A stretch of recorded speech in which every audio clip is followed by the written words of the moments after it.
Welcome, guys. Welcome to the channel. Appreciate you guys coming through. Thank you for tuning in. I have another one for you guys today. Today is Blockbuster Sunday, and we're going to talk about one of the best movies in regards to this genre, mobsters and gangsters and mobsters. My favorite genre. By the way, guys, check out the previous video where I talked about one of my favorite movies at that time. And check the description down below of this video so that you can go to my Rumble channel and see more about the movie we're going to talk about today. And today we're going to talk about, guys, my God, I just love this movie, Scarface. Scarface, such an awesome movie. Such a great portrayal of a gangster by the name of Tony Montana, played by no other than Al Pacino, the greatest actor out there for me, in my opinion. I love this guy, and in this movie, he just went over the top in regards to portraying this persona. I mean, everybody in this movie did such a great job. Stephen Bauer, who obviously played his best friend in the movie, both of them actually did really awesome. And part of the reason I think uh, that happened is because they got the opportunity to spend time with each other for a couple of months in Miami. Um, Stephen Bauer, if you didn't know, his real name, actually, guys, is Ernesto Esteban Echevarria. That's his real name. It's a mouthful. For some reason, he decided to change his name, which is something very common for actors in Hollywood. They do that for various reasons. And he is a real Cuban. I think he's the only real Cuban in the movie. And that was the reason why they hired him aboard to play the character Manny. The crazy thing is that I also found out that the role was originally going to go to John Travolta. Can you imagine that? I don't know. I can't imagine that. But that was what the role was going to. It was going to go to him. But they saw Stephen Bauer. They liked him, and so did Al Pacino, and they made it happen. And they spent some time in Miami. They spent some time in Miami with each other, getting to know each other, building a relationship with each other, getting that chemistry going that we see coming across the film as it was made. And Al Pacino spent some time in Miami trying to get the dialect, the mannerism, and the overall accent, which he mostly got from Stephen Bauer. He was basically his coach throughout the movie as well.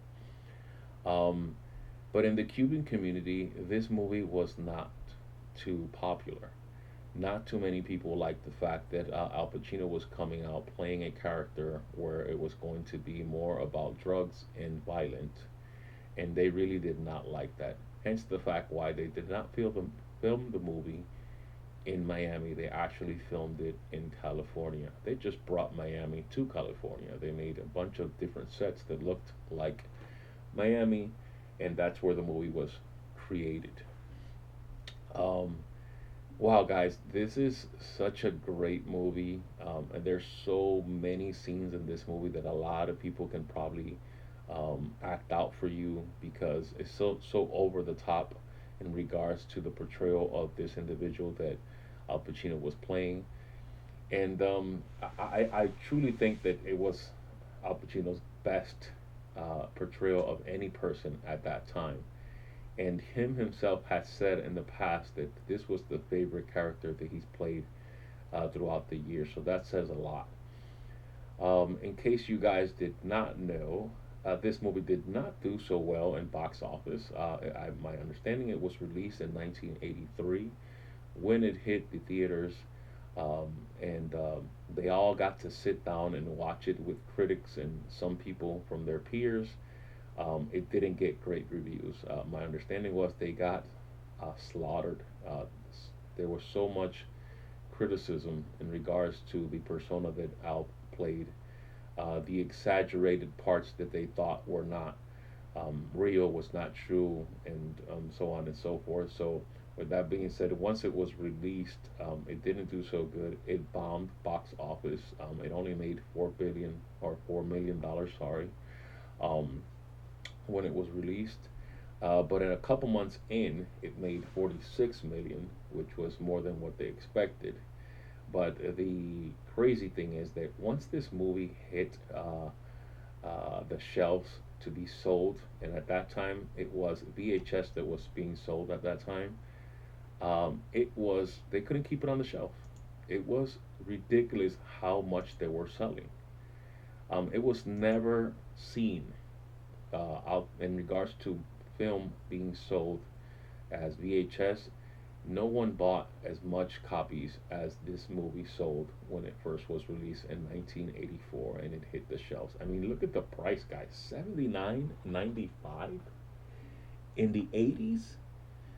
In the 80s, 79.95. It was unheard of that people were buying them left and right, and they couldn't keep it on the shelf. It did so good that for the next 5 years they kept doing, the 5 year anniversary or the next 10 years anniversary or the 20 years anniversary, and they kept coming out with different versions of the movie, putting deleted scenes and just making the cover more eye appealing for the people that wanted to buy it at the time.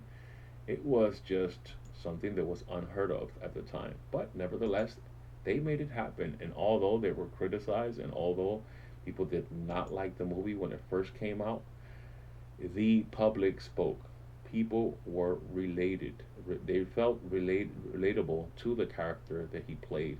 And yes, the movie has a portrayal of a gangster who obviously was so consumed with the drug world, so consumed with violence, that he saw his own demise. And you know what I'm saying? So it really wasn't a great movie in the sense that it wasn't something that you should be glorifying or something that you should look up to. The movie, they say, the actors say, it was just meant to show what happens in that world. And people took it out of context and they felt the way that they felt, and they basically criticized the movie. But the public spoke. The public spoke a couple months later. I mean, they proved that they did like the movie, that it didn't matter what the critic says. They felt relatable to the character, because most of the people that felt relatable to this character were people that were basically hustling, people that were in the streets selling, trying to make ends meet.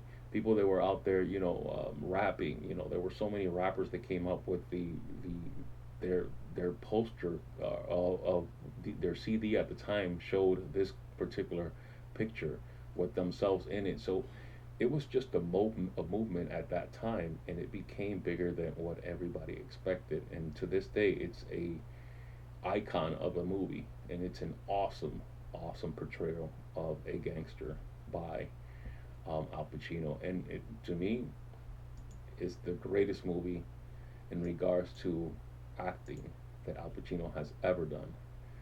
And I truly believe that, it, I mean, again, it's open for debate. You guys can tell me otherwise, but I really think that Al Pacino did an awesome job here, and it was such a great movie. And there's so many great scenes in here that everybody remembers. This scene right here, where Elvira, or Elby as they call her here, who was portrayed by Michelle Pfeiffer, gets, she says something sarcastic to Tony, and Tony overreacts as he does throughout the movie. And his reaction is, okay, whatever. And then Manny gets upset with him too, agrees on what his wife said to him, and then Al calls him, come back, give me a kiss, give me a kiss. It's just funny scenes and a lot of memorable scenes, and I just think that this movie is awesome. Tell me what you guys think, guys. Leave me a message in the description down below. By the way, in the description down below, there will be a link to my video that I made on this particular subject in Throwback Monday, or Monday Throwback, on Rumble.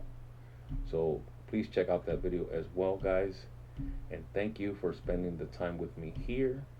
Appreciate you guys. Don't forget to share. Don't forget to like. And I'll see you guys in the next one.